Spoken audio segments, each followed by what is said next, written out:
بسم اللہ الرحمن الرحیم۔ اعوذ باللہ من الشیطان اللعین الرجیم، بسم اللہ الرحمن الرحیم، وبہ نستعین وہو خیر ناصر ومعین۔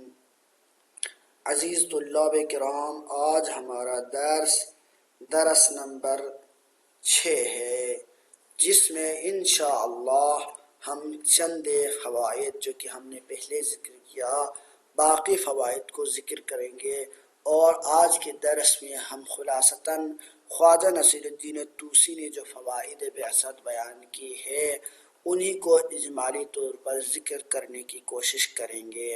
تو ان میں سے ایک فائدہ، کل ہم نے نوع انسانی کی تکامل کی بات کی تھی، تو آج یہ فائدہ ہم بیان کریں گے کہ افراد نوع انسانی کے تکامل کی ذمہ داری بھی بعثت کی ہے۔ فرماتے ہیں کہ وَتَكْمِيلِ أَشْخَاصِهِ، فوائد میں سے ایک فائدہ یہ بھی ہے۔ اگر آپ عبارت کو مربوط کرنا چاہے تو کچھ یوں ہے کہ البعثۃ حسنۃ لاشتمالها على فوائد کمعاضدۃ العقل، پہلا فائدہ، واستفادۃ الحکم فیما لا يدل، ان چیزوں میں فیما یدل، واستفادۃ الحکم فیما لا يدل، دو فائدہ، وازالۃ الخوف، تیسرا فائدہ، واستفادۃ الحسن والقبح، چوتھا فائدہ، اور والنافع والضار، پانچواں فائدہ، وحفظ النوع الانسانی، چھٹا فائدہ، اور آج ساتواں فائدہ ہے وتکمیل اشخاصہ، تکمیل اشخاصہ ساتواں فائدہ ہے، وتکمیل اشخاصہ بحسب استعداداتہم المختلفہ، آٹھواں فائدہ، وتعلیم صنائعہم الخفیہ، مخفی صنائع کا تعلیم دینا، یہ آٹھواں فائدہ۔ نواں فائدہ، والاخلاق، اخلاقیات سکھانا، والسیاسات، الاخلاق والسیاسات، نواں فائدہ، والاخبار بالعقاب والثواب، دسواں فائدہ۔ یہ 10 فائدے جو ذکر کیے ہیں انہوں نے، یہ سارے فائدے صرف انہی میں فوائد منحصر نہیں ہے، بلکہ فائدے اس کے علاوہ اور بھی بہت زیادہ ہے، لیکن انہوں نے مثال کے طور پر چند فوائد کا ذکر کیا ہے۔ تو آئیے ان تفصیلات کی طرف بڑھتے ہیں۔ کل ہم نے جو بات کی تھی کہ نوع انسانی کی تکمیل کرتے ہیں، حفاظت کرتے ہیں، تو صرف نوع انسانی کی حفاظت نہیں کرتے بلکہ کہتے ہیں کہ وَتَكْمِيلِ أَشْخَاصِهِ، ہی کا مطلب یعنی النوع الانسانی، نوع انسانی کے تمام افراد کی تکمیل کرتے ہیں بحسب استعداداتہم المختلفہ، اس نوع انسانی کے افراد کی استعدادات، جو کہ ہر ایک کی استعداد مختلف ہے، انہی کے استعدادات کے مطابق ان کی تکمیل کرتے ہیں۔ یہ فائدہ ہے بعثت کا، ایک ساتواں فائدہ یہی ہے۔ یعنی اگر اس کی تفصیل میں جائے تو انسان موجود ہے، ایک ایسا موجود جو کہ مل کر بنا ہے دو چیزوں سے، ایک اس کا مادی پہلو اور دوسرا اس کا روحانی پہلو۔ یعنی انسان کے اندر دو صلاحیتیں، دو چیزیں ہیں، ایک اس کا مادی پہلو، ایک روحانی پہلو۔ مادی پہلو جسم، خون، ہڈیاں، ان چیزوں سے مل کے بنا ہے، ایک جسم بنا ہے، گوشت و پوست و خون، ان ساری چیزوں سے مل کر ایک انسان وجود میں آیا ہے، یہ اس کا مادی پہلو ہے۔ اس مادی پہلو کے اندر بھی بہت ساری صلاحیتیں ہیں، اور تعلیم الصنائع الخفیہ اسی کی طرف اشارہ ہے، لیکن اس کے معنوی پہلو میں بھی بہت سارے لوگ فرق کرتے ہیں، بہت سارے لوگوں کے اندر اختلاف ہے، درجات ان کے مختلف ہیں۔ ہر انسان کی صلاحیتیں مختلف ہے. تو کوئی متقی ہے، کوئی اعلیٰ درجہ کا متقی ہے تو کوئی کم درجے کا متقی ہے، یعنی ان کے درجات مختلف ہے. تو اس کا فائدہ، بعثت کا فائدہ یہ ہے کہ ان کی استعدادات کو دیکھ کر، ہر ایک کی استعداد کو دیکھ کر اسی لیول سے اسی انسان کو آگے کی طرف لے جاتا ہے. ایک انسان تقویٰ کی ابتدائی مرحلے میں ہے تو بعثت کا فائدہ یہ ہے کہ اس کو اس ابتدائی مرحلے سے لے کر درمیانی مرحلے تک، جہاں تک وہ ترقی کر سکتا ہے، جہاں تک پرواز کی اس کے اندر صلاحیت ہے، اس کا ہاتھ تھام کے اس درجے تک لاتا ہے. ایک انسان درمیانی درجے پر ہے، اس کو اعلیٰ درجے تک. ایک انسان اعلیٰ درجے پہ ہی ہے لیکن کمال آخر تک نہیں پہنچا، تو وہاں تک پہنچانا کس کی ذمہ داری ہے؟ شریعت کی ذمہ داری ہے، بعثت کی ذمہ داری ہے. انبیاء یہ کام انجام دیتا ہے، بعثت یہ کام انجام دیتی ہے. تو یہ فائدہ ہو گیا ایک فائدہ. باقی اگر آپ کسی اور چیز کی وجہ سے اس فائدے کی تکمیل کرنا چاہیں تو یہ ممکن نہیں ہے. کیوں؟ کیونکہ روحانی پہلو ایک ایسا پہلو ہے جس کا کوئی بھی علم، ظاہری علم درک ہی نہیں کر سکتا. ظاہری سائنسی ٹیکنالوجی کے ذریعے سے کسی انسان کی اس درجے کو پہچاننا ممکن ہے، چیز آئے کہ اس کو ارتقاء کی طرف لے جائے، بلکہ ان کی تجربے میں نہ آنے کی وجہ سے وہ اس روحانی پہلو کو، روح کا ہی انکار کر بیٹھے ہیں. یہ تو درک کے حد تک وہ وہاں تک نہیں جا سکتے. تو لہٰذا ان کے لیے اس پہلو میں ترقی اور تکمیل لانا ممکن نہیں ہے. تو واحد راستہ بعثت ہی ہے. ایک انبیاء، ایک نبی ہی ہے کہ ہر انسان کے سب سے پہلے تشخیص کرتے ہیں، اس کی لیول کو جانتے ہیں، اس کے بعد اس کو ترقی کی راہ دکھاتا ہے اور ہدایت کی طرف لے جاتا ہے. ہم ہی ہر انسان کو ہدایت دیتا ہے. تو ہدایت دینا، ہدایت کی ذمہ داری، تکمیل اور روحانی ترقی کی ذمہ داری بعثت یہ ہے. یہ بھی فوائد بعثت میں سے ایک فائدہ ہے. وَتَعْلِيمُهُمِ الصَّنَائِعَ الْخَفِيَّةَ. ایک اور فائدہ یہ ہے کہ انسان مختلف قسم کے کرشموں اور صلاحیتوں کا منبع ہے. یعنی اللہ تعالیٰ نے ہر انسان کو اس کے اندر مختلف قسم کی صلاحیات رکھی ہے. کیوں؟ کیونکہ اگر تمام انسان کے اندر ایک ہی صلاحیت ہو تو یہ کائنات نہیں چل پائے گی، یہ نظام نہیں چل پائے گا.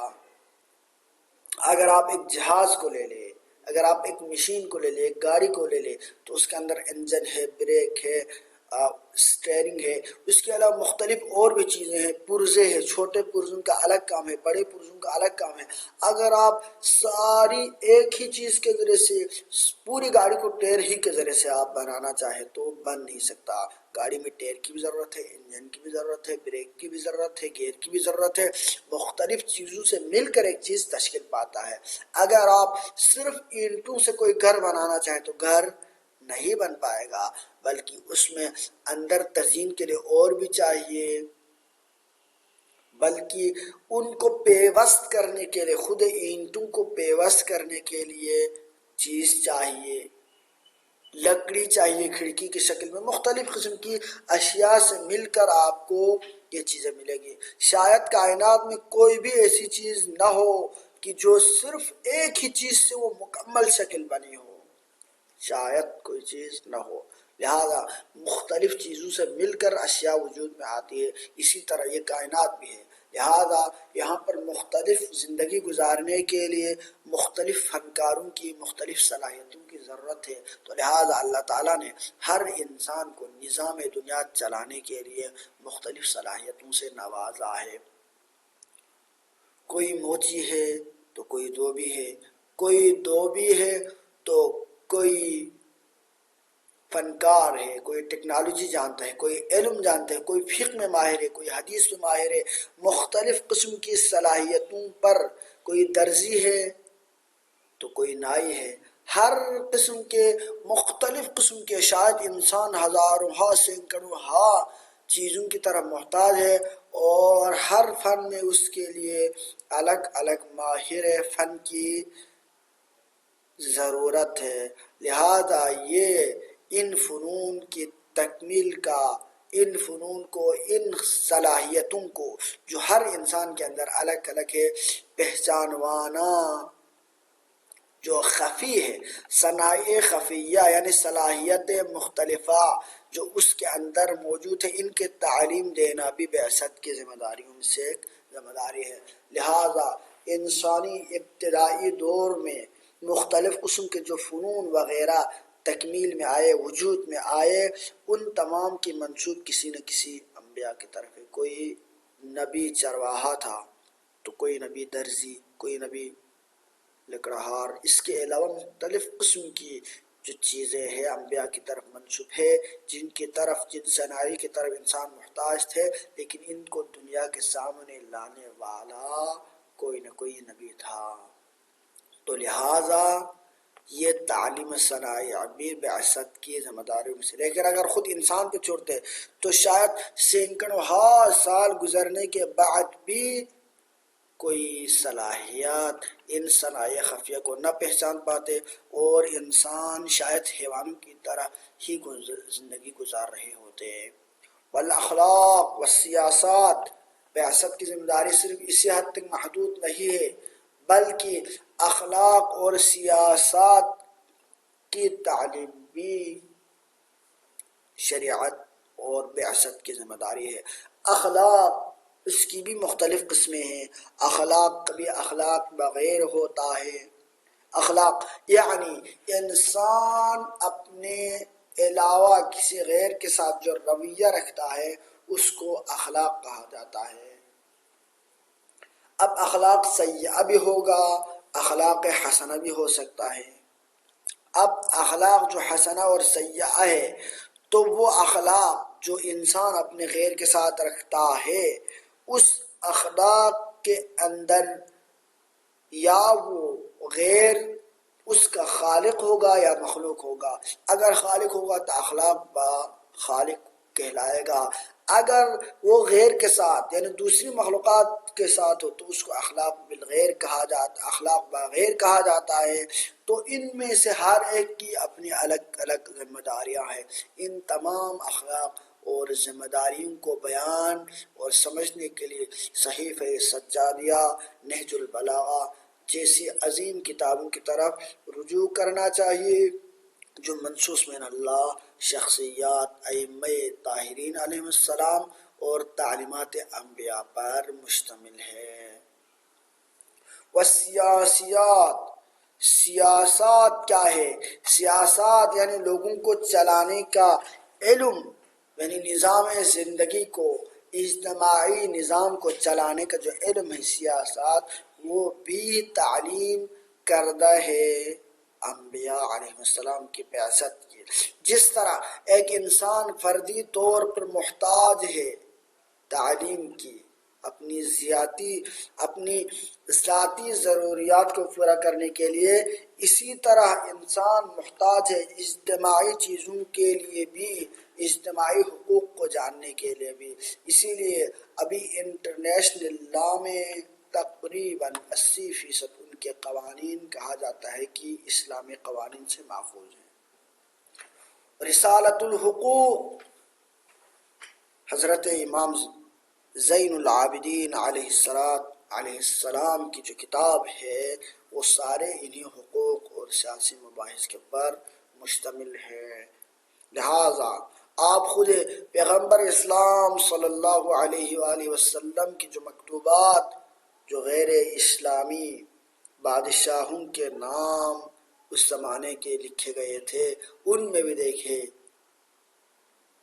حضرت علی علیہ السلام جو مسلمانوں کا چوتھا خلیفہ لیکن مکتب امامیہ کا پہلا امام ہے، ان کی اگر آپ خطوط کو دیکھیں جو مالک اشتر کے نام پر لکھے گئے تھے، آج بڑے بڑے سیاستدان 1400 سال بعد بھی ان سیاسی علوم ان افکار کو سمجھنے سے قاصر نظر آتے ہیں، ان کی اعلیٰ بیانی اور اعلیٰ مطالب کا اعتراف کیے بغیر نہیں رہتا۔ تو لہٰذا سیاست کا تعلیم بھی شریعت کے فوائد میں سے، بعثت کے فوائد میں سے ہے۔ والاخبار بالعقاب والثواب، خود آخرت کے بارے میں خبر دینے کے علاوہ وہاں کی ثواب اور عقاب کی اس عمل پر کتنے حرے ملے گی، اس عمل پر کتنے عقاب ہوگا، یہ ساری چیزیں تفصیلات عقل انسانی کے درک کرنے کی چیز نہیں ہے، نہ کوئی اور ذریعہ ہے کہ اس دنیا تک انسان رابطہ پیدا کر سکے۔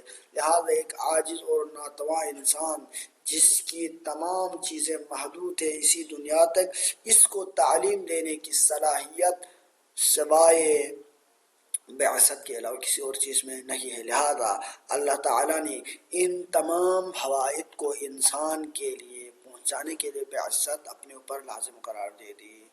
جب بعثت مشتمل ہے ان تمام فوائد کے اوپر، تو لہذا بعثت اللہ تعالیٰ نے جب ان کے اندر فوائد تو بعثت حسن بن گیا۔ جب ایک فعل حسن کو اللہ انجام دیتا ہے تو اس صورت میں کیا ہوگا؟ فَيَحْصُلُ اللُّطْفُ لِلْمُكَلَّفِ، مکلف کے لیے لطف حاصل ہوگا۔ تو انشاءاللہ لطف کا بیان آنے والے دروس میں ہم کریں گے۔ وصلی اللہ علیہ